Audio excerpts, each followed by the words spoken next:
They say forgiveness makes us noble, that love means giving endless chances, that holding on to empathy is proof of being a good person. But no one tells you that sometimes forgiveness is just a slower form of dying. You don't feel it at first. It happens quietly, in the small pauses between apologies. The first time they lie, you tell yourself, "It's fine, everyone makes mistakes." The second time you say, "Maybe they're under stress." By the 10th time, you're not even angry anymore, just numb. That's how self-destruction begins. Not with chaos, but with calm acceptance of pain. Our culture loves forgiveness because it sounds beautiful. It photographs well. It gives suffering a halo. You'll hear it everywhere, in churches, in self-help books, in therapy rooms. Let it go. Be the bigger person. Don't hold grudges. But here's the truth no one prints on greeting cards. Forgiveness without change doesn't make you kind. It makes you invisible. Every time you excuse what breaks you, you teach your nervous system that pain is safe, that love means tolerating disrespect, that silence equals strength. And soon you stop noticing how much you've stopped existing. I once spoke with a man who had been forgiving his partner for 7 years. She lied about where she went, mocked him in front of friends, emptied their savings, and every time she cried, he softened. He told me, "I forgave her because I didn't want to become bitter." But bitterness wasn't what he became. He became transparent, a shadow in his own home. A man so afraid of being unkind that he forgot how to be alive.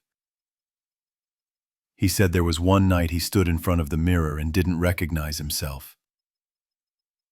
His voice cracked when he whispered, "It's like I became the background character in my own life." That's what endless forgiveness does. It slowly edits you out of your own story, until all that's left is a smile that doesn't reach the eyes, and a love that feels more like duty than connection. Forgiveness, in its purest form, is sacred. But somewhere along the way, it got hijacked, turned into a cage made of empathy. It became a tool for the abuser, not the healer. You see, manipulators don't fear anger. They fear boundaries. And forgiveness without boundaries is the perfect weapon, because it looks like virtue while it quietly destroys you. There's a thin line between compassion and complicity. Real love doesn't ask you to erase your pain to prove your loyalty. It doesn't demand you bleed quietly in the name of peace. If someone hurts you and calls your silence maturity, they're not seeking peace, they're seeking permission. Every apology you accept without consequence becomes an instruction manual on how to hurt you again. Every "it's okay" teaches them that your pain is negotiable, that your dignity is flexible, that your love is unconditional, even when their cruelty is deliberate. Forgiveness fatigue is real. It's the exhaustion of constantly doing the right thing while your soul withers. You tell yourself you're being strong, but you're just getting used to being ignored. You mistake endurance for wisdom, and compliance for grace. Here's the psychology behind it. When you grow up in chaos, your brain confuses peace with boredom.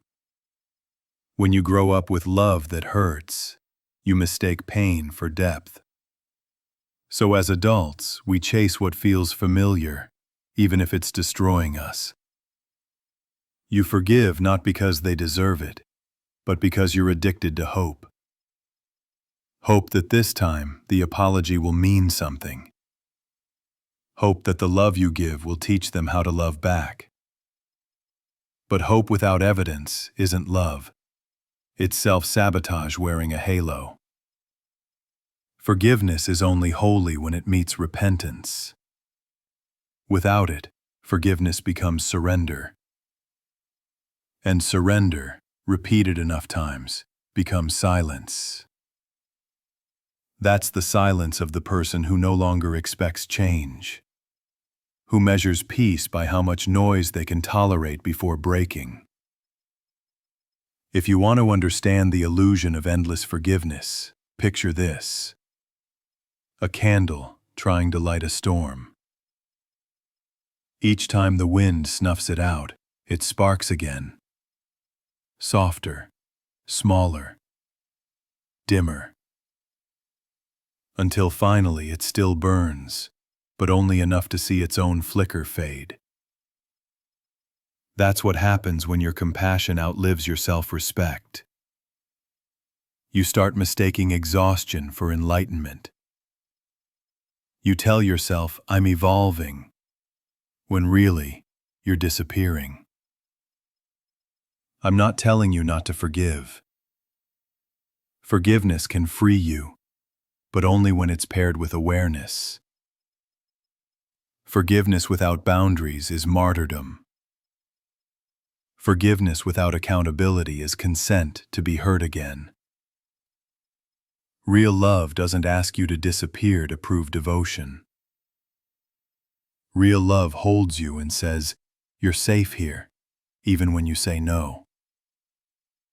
If someone only feels loved when you stay silent, that's not love. That's control wrapped in poetry. Maybe this is hard to hear, because it's easier to keep saying they'll change than to accept they never will. It's easier to play savior than to admit you've been sacrificed. But the moment you finally stop forgiving what's unforgivable, you start remembering who you are. And that's when healing begins. Not with another apology, but with your refusal to need one. Forgiveness without change isn't healing, it's self-betrayal. Not every wound bleeds. Some of them smile.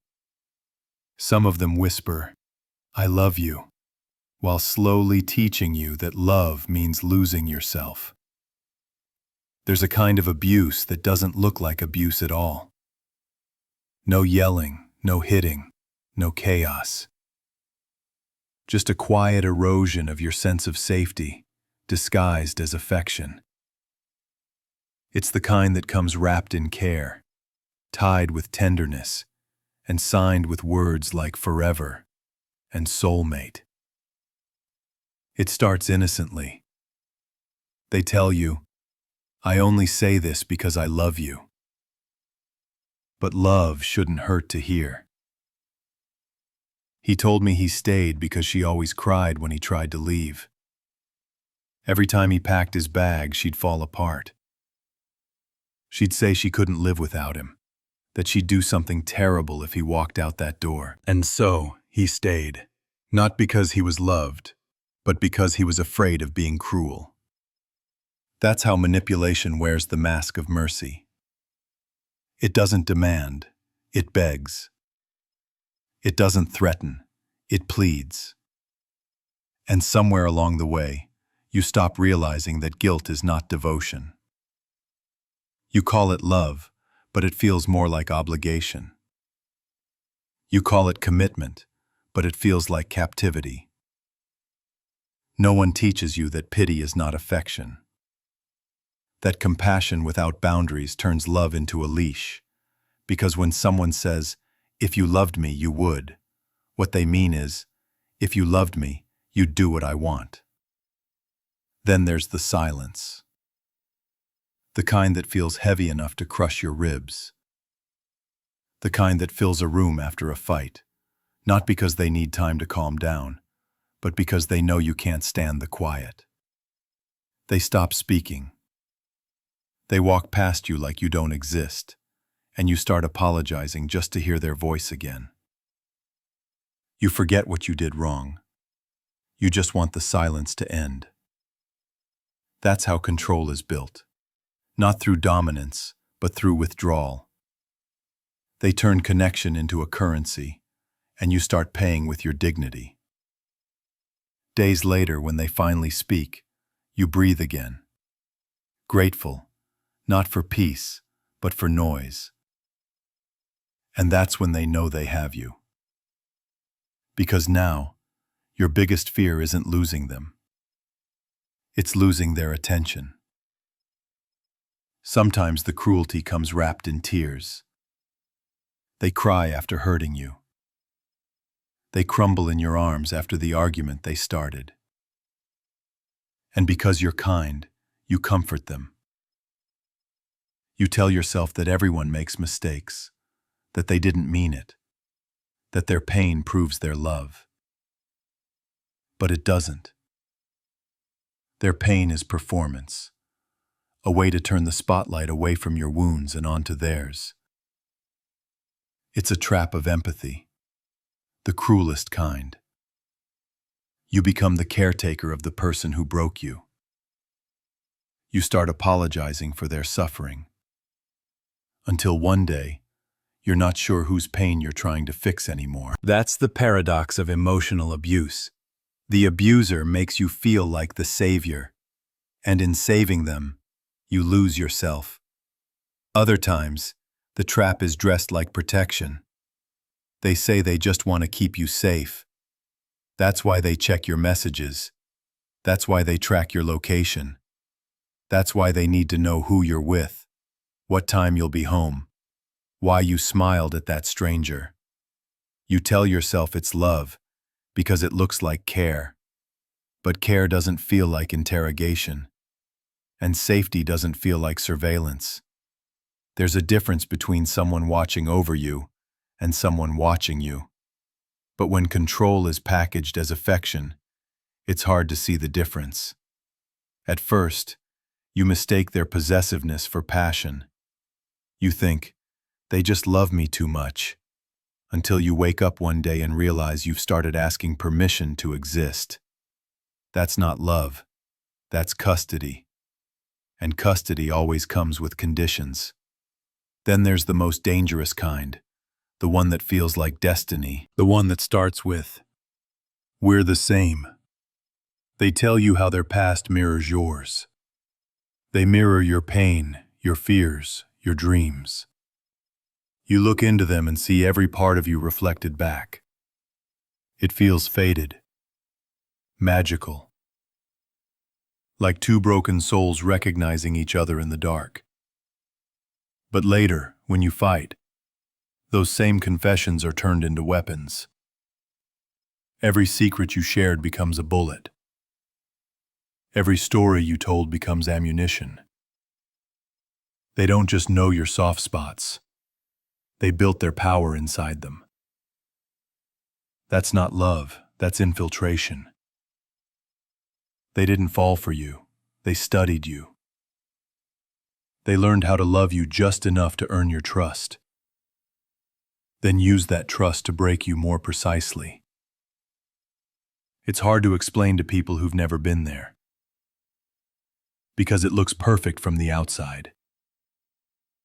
They call you their soulmate, post photos, hold your hand in public. No one sees that behind closed doors you're apologizing for things you never did. You're explaining why you flinched. You're trying to decode why love suddenly feels like walking through fog. Disoriented, disbelieving, lost. Here's the cruelest part of all. You don't leave because you hate them. You leave because you can't recognize yourself anymore. You used to laugh louder, sleep deeper, dream bigger. Now you just survive. The abuse isn't loud, it's quiet. It's the absence of warmth, the slow unraveling of safety, the tiny deaths that happen every time you call harm by another name. You start saying things like, "They're just sensitive," or "We're both emotional," or "It's complicated." But deep down you know, it's not complicated. It's calculated. Love that needs you small to feel big was never love to begin with. Love that feeds on your confusion isn't intimacy. It's control with perfume on. The scariest part isn't that they fooled you. It's that you learn to fool yourself. You learn to call the pain passion. You learn to call the fear attachment. You learn to call the cage home. But homes don't make you shrink. They make you rest. And love, real love, doesn't make you doubt your worth every day. It makes you remember it. Forgive yourself for mistaking control for care, silence for peace, and chaos for chemistry. You were taught to confuse pain with depth, but depth doesn't drown you. It expands you. If love asks you to disappear to prove it's real, it isn't love. It's captivity disguised as devotion. You don't stay because you're weak. You stay because you're hopeful. Because once upon a time, the same person who now hurts you was the only one who made you feel safe. That's how it begins. You meet someone who seems to see straight into you, not the version you show the world, but the one that hides underneath. They make you laugh again. They say things no one's ever said to you before. And when they hurt you later, your brain refuses to reconcile those two images, the warmth and the wound, the safety and the strike. So you choose the version that hurts less to believe in. You tell yourself, they didn't mean it. It's just stress. It's just a bad day. Because if you accept what's really happening, the entire story collapses. That denial, that's not stupidity. That's survival. Our brains are wired to protect us from pain, even emotional pain. When reality becomes unbearable, the mind rewrites it in softer ink. It edits out the bruises and replaces them with excuses. It builds what psychologists call cognitive dissonance, the space between what you know and what you're willing to admit. It's like living in a house that's slowly flooding. You lift your furniture higher each week, telling yourself it's just rain. But the water keeps rising, and by the time you admit it's a flood, you're already waist deep. People stay, not because they don't see the red flags, but because leaving means mourning the person they thought existed. You're not just walking away from a relationship. You're walking away from a version of yourself that believed in it. There's another reason people stay: intermittent reinforcement. It's the same psychology that keeps gamblers pulling levers after 100 losses. You're not addicted to the pain. You're addicted to the unpredictable relief. The good days feel euphoric. The apologies feel sacred. The brief moments of affection feel like proof that the love you remember is still buried somewhere inside them. And when that happens, your brain releases dopamine, the same chemical that fires during addiction. Every high convinces you that the low was worth it. You start mistaking the absence of pain for happiness. But relief is not the same thing as peace. A woman once told me she stayed because he was perfect 20% of the time. That's the trap, the 20%. It keeps you negotiating with yourself, trying to earn more of it. You think, if I try harder, if I'm more patient, if I stop overreacting, maybe the 20% will become 80. But it never does. Because the 20% isn't a promise. It's bait. Toxic relationships survive on contrast. Moments of heaven placed right after hell. And that's what keeps you confused. The same person who hurts you also heals you, and your body can't tell the difference. That's why trauma bonds feel like soulmates. It's not destiny. It's chemistry under duress. You tell yourself you can handle it. You tell yourself you're strong. But strength isn't about how much pain you can endure. It's about knowing when to stop calling pain love. The truth is, the longer you stay, the smaller your world becomes. You start losing friends because you don't want to explain anymore. You stop calling your family because you can't stand the questions. You filter your own thoughts, choosing silence over the risk of another explosion. That's how isolation begins. Not because they lock the door, but because you stop opening it. And when the world shrinks to just you and them, you start mistaking loneliness for loyalty. You think staying means you care more deeply, love more purely, try more bravely. But staying in pain isn't bravery. It's conditioning. In therapy, we call it sunk cost fallacy. The illusion that because you've invested so much, you have to stay until it's worth something. You think, I've already given 5 years. I can't leave now. But staying doesn't recover what's lost. It only spends what's left. Love isn't a stock that will rise again if you just wait it out. It's a choice. And some choices only look noble because we're afraid to make new ones. Sometimes, people stay because they believe love can fix what trauma created. They want to be the one who saves the broken person, who loves them into healing. But love doesn't heal what refuses to be seen. You can't outlove someone's demons if they keep feeding them. You can't build a home in someone who's still burning down their own. And yet, we try.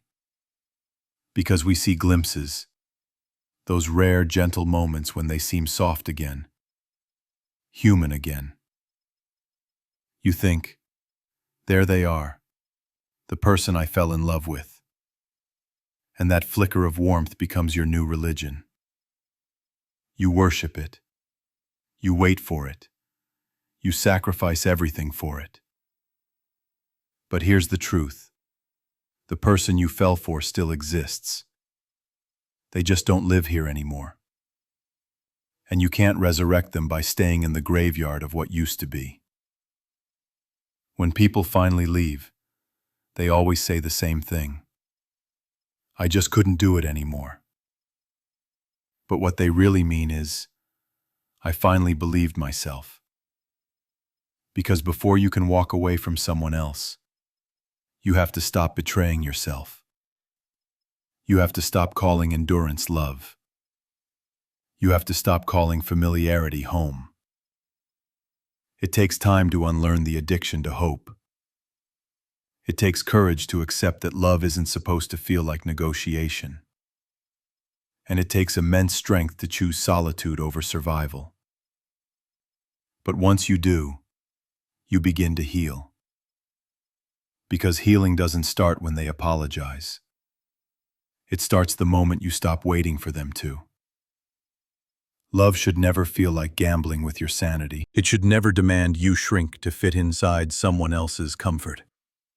And if it does, leaving isn't losing. It's remembering. You don't stay because you're stupid. You stay because you hope. But hope without evidence is just another way of keeping yourself chained. It always begins with sweetness. They tell you they just want to protect you, that the world is cruel, that people can't be trusted, that they only worry because they care. You mistake the concern for devotion, because it feels good to be cared for, doesn't it? Someone worrying about you, someone who notices, who stays. But somewhere between I care about you and I can't live without you, the line between love and ownership quietly blurs. At first, it feels like safety. They text to check if you got home safe. Then they ask who you're with. Then they ask for a photo, proof that you're where you said you'd be. Then, one day, they don't ask anymore. They just know. Because they've already checked. You tell yourself it's cute, it's love. They're just protective. They just care. But care shouldn't feel like surveillance, and love shouldn't feel like being watched. I once heard a man describe his relationship this way. She loved me so much, she couldn't stand to be away from me. It sounded poetic, until he told me how she used to show up at his office, unannounced, just to surprise him. How she'd scroll through his messages while he slept. How she'd whisper, "If you have nothing to hide, why lock your phone?" That's the trick of control. It wraps itself in tenderness. It doesn't storm in. It seeps through. It doesn't take. It asks. Until one day you realize you've stopped saying no. Control doesn't always come from malice. Sometimes it's born out of fear. Fear of abandonment, fear of loss, fear of being insignificant. They hold you so tightly, not because they hate you, but because they don't know how to exist without you.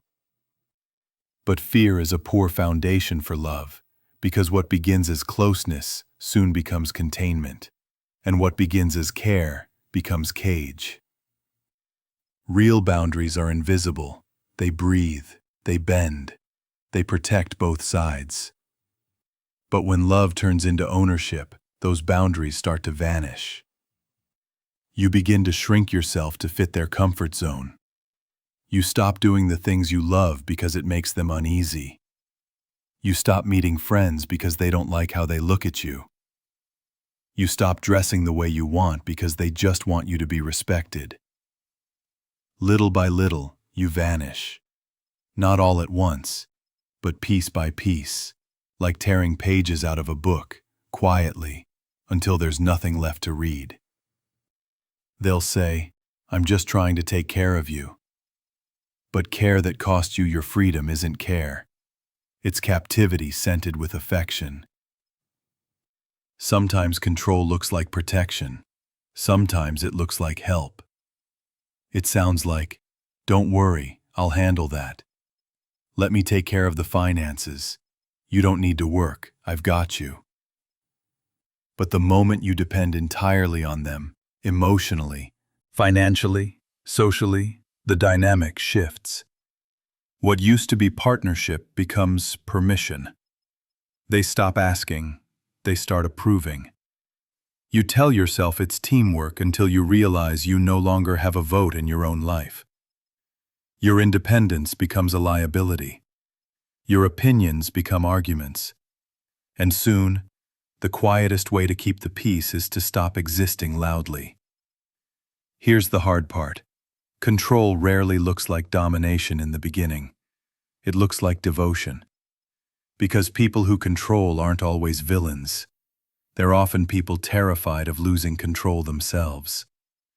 They say, "I love you too much." But there's no such thing as too much love, only too much fear disguised as it. And fear doesn't protect, it imprisons. Love without trust isn't love, it's a hostage negotiation. A woman once said to me, "He used to tell me he wanted to be my everything," and I thought that was beautiful. Until I realized it meant I wasn't allowed to have anything else. That's how easy it is to mistake obsession for intimacy. Because obsession feels intense, alive, full of color. But it's not warmth, it's fire. And fire doesn't hold you, it consumes you. The saddest thing is that control doesn't kill love quickly, it kills it slowly. Love suffocates in the same hands that swore to protect it. And when you finally gasp for air, they call you ungrateful. You start doubting your own boundaries. Am I being too sensitive? Shouldn't I appreciate how much they care? You rationalize the very things that are erasing you. But here's the truth. Healthy love doesn't need to cage you to keep you. It doesn't need to follow you to trust you. It doesn't need to own your silence to feel secure. When someone truly loves you, they want you to expand, not shrink. They find beauty in your independence, not threat. They celebrate your freedom, not fear it. Real care doesn't hover. It holds. It doesn't demand to be everywhere you are. It's confident enough to give you space to breathe. Because love isn't about merging into one. It's about walking side by side, each whole, each free, each choosing to stay, not because they have to, but because they want to.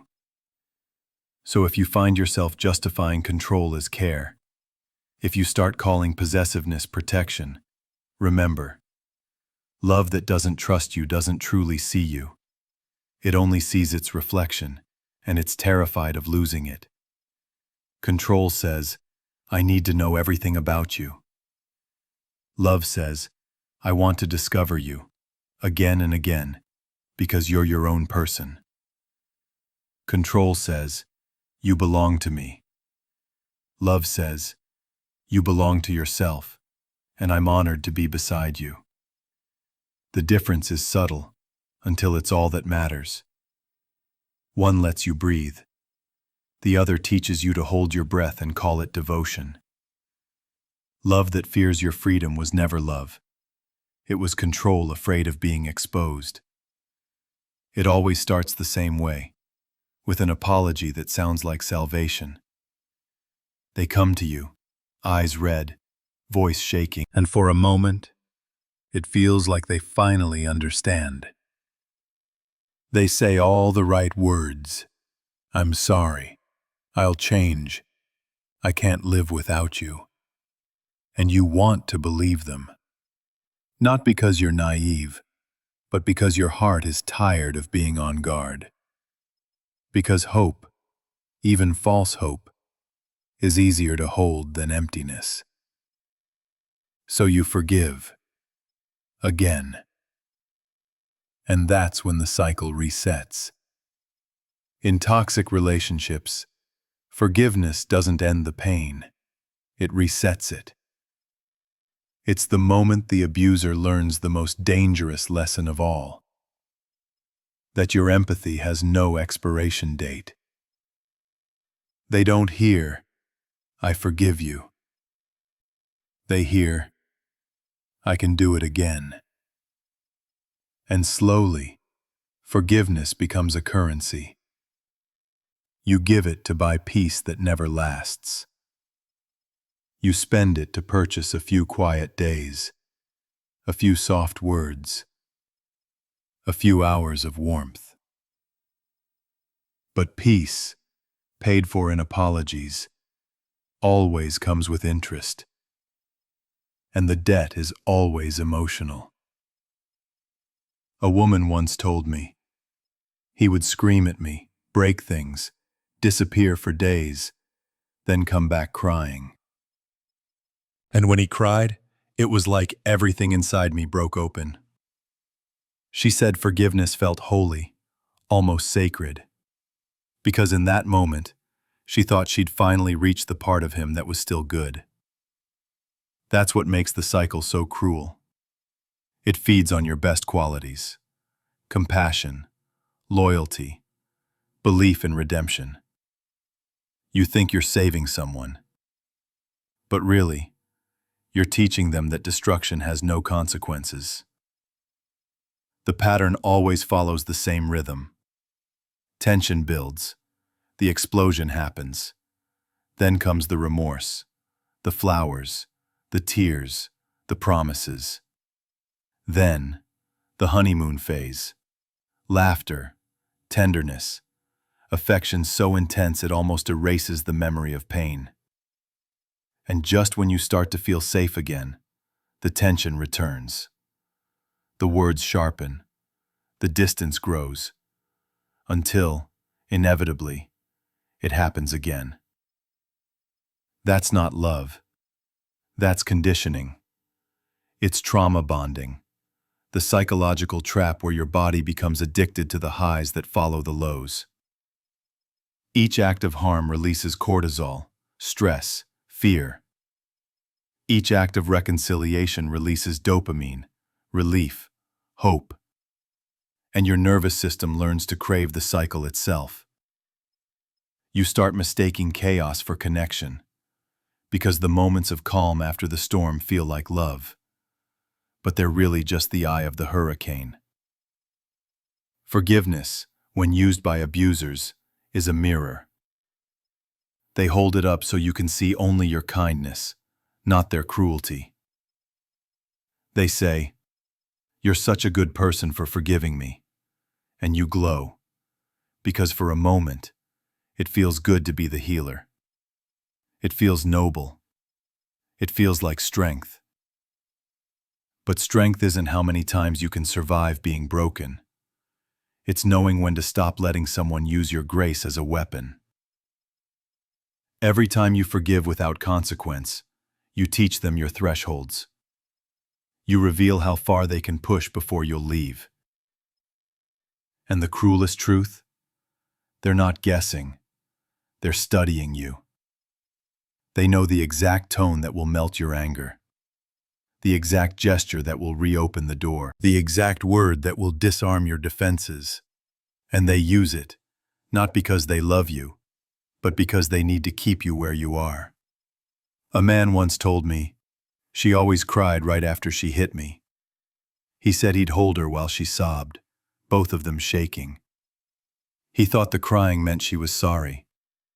He thought it meant she was changing. But the crying wasn't remorse. It was reset. Forgiveness became their ritual, a religion of return. Every prayer ending with the same promise. This time will be different. But it never was. People often ask, "How do I know when to stop forgiving?" And the answer is simple. When the apology cost you more than the harm ever did. When you leave every conversation more exhausted than healed. When your heart starts dreading the sound of "I'm sorry."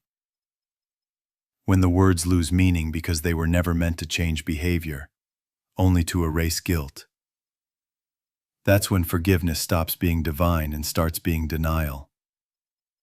Real forgiveness is mutual. It's the space where two people meet halfway. One apologizes, the other heals. But in toxic love, it's one-sided. It's a constant balancing act where you keep giving second chances while they keep perfecting how to hurt you. And the saddest part? They always apologize just enough to keep you from leaving, but never enough to make you want to stay. I know you want to believe in their potential. That's the hardest part. You remember their laughter, their kindness, their good days, and you think, if they could just stay that version of themselves, everything would be okay. But potential isn't a promise, and you can't build a life on fragments of who someone used to be. Love doesn't require you to be a martyr. It doesn't ask you to keep forgiving someone who has no intention of being forgiven. You can love someone deeply and still walk away. You can understand their pain and still refuse to carry it. You can believe in their goodness and still protect your peace. Because forgiveness is not the same as reconciliation. And letting go is not the same as returning. Sometimes the most loving thing you can do for someone who keeps breaking you is to stop giving them the pieces. To walk away before your compassion turns into complicity. To realize that love cannot be proven through suffering. Because love that requires your self-destruction isn't love. It's worship of their chaos. Forgiveness doesn't heal people who refuse to change. It only teaches them how to hurt you without losing access to you. Leaving doesn't happen all at once. It begins long before you walk out the door. It begins the night you cry without knowing why. It begins in the silence between apologies. It begins the moment you whisper to yourself, "I can't keep doing this." But when you finally do leave, when the door closes, when the noise stops, what you feel isn't freedom. It's emptiness. You thought leaving would feel like flying. Instead, it feels like falling. Like you've stepped out of a burning house, only to realize that the fire lived inside you, too.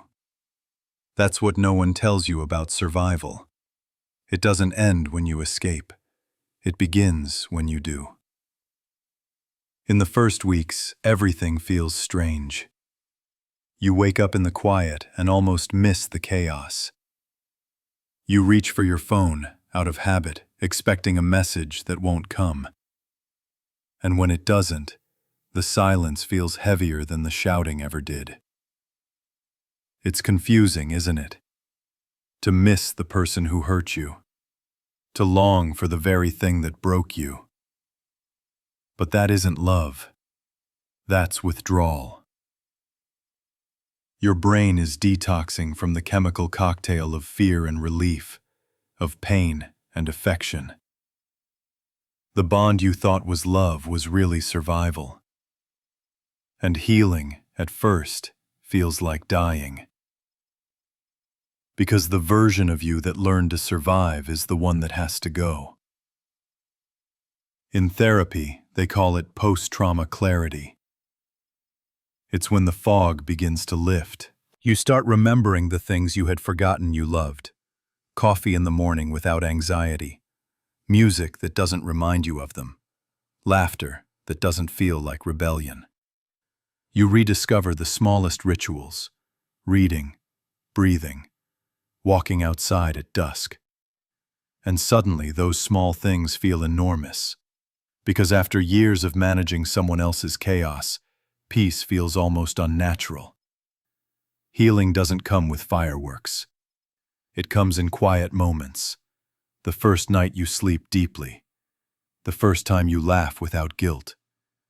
The first day you realize you haven't thought about them since morning. You start rebuilding. Not the life you had, but the self you lost. A woman once told me she left her husband after 10 years of psychological abuse. The first thing she did wasn't therapy. It was buying herself a single white mug. She said she'd never owned one that was just hers. Every cup, every plate, every object had always been ours. She called that mug her freedom. Because healing isn't always loud or dramatic. Sometimes it's a mug on a kitchen counter. A sign that you belong to yourself again. Then there's the grief. No one warns you how much grief comes with healing. You grieve not just the person, but the hope. You grieve the fantasy of who you thought they could be. You grieve the years you can't get back. The words you can't unsay. The version of yourself you became just to survive them. But grief too is sacred. It's proof that you still care. Not about them, but about life. That somewhere under the ashes, your heart still remembers how to feel. And slowly, compassion returns. Not for them, for you. You start forgiving yourself for staying, for believing, for bending until you almost broke. You stop asking, "Why did I let this happen?" and start whispering, "I was doing my best with the love I was taught." Forgiveness this time isn't surrender, it's reclamation. It's the gentle untying of guilt from memory. It's looking at the wound without the need to justify the knife. You learn that love doesn't have to hurt to feel real. That stability isn't boring, it's peace. That kindness isn't weakness, it's wisdom. And most importantly, you learn that leaving wasn't failure. It was a declaration, a quiet revolution. Because walking away from what destroys you is the loudest way to say, "I deserve to exist." One man described it perfectly. He said, "When I finally left, I thought I'd feel like half a person. But the truth is, I'd been living as half a person for years. Leaving was when I became whole again." Healing isn't about finding someone new. It's about remembering who you were before someone convinced you that you were too much or not enough. You start seeing yourself clearly again, not through their distortion, but through your own eyes. The eyes of someone who has walked through fire and learned not to fear the smoke. There's a moment that always comes. After months or even years, you're sitting alone somewhere, maybe in a cafe, maybe at a park, and you catch yourself smiling. Not because anything special happened, but because for the first time in a long time, you're at peace. And you realize that healing isn't about forgetting them. It's about remembering you. You are not who you were when you left. You are quieter, yes, but you are also wiser. You are softer, but stronger. You are not the same person who tolerated harm in the name of love. You are the person who learned what love truly means. Here's the truth. Healing doesn't erase the past. It reframes it. The pain becomes a teacher. The wounds become wisdom. The endings become beginnings. And someday, when love finds you again, because it will, you'll recognize it. Not by how intense it feels, but by how peaceful it is. It won't demand you to shrink. It won't ask for proof. It won't make you choose between freedom and affection. It will just stay, steady, calm, real. And this time you'll know. Love doesn't feel like fire. It feels like sunlight. Healing isn't becoming who you were before they broke you. It's becoming who you are after you realize you were never meant to break.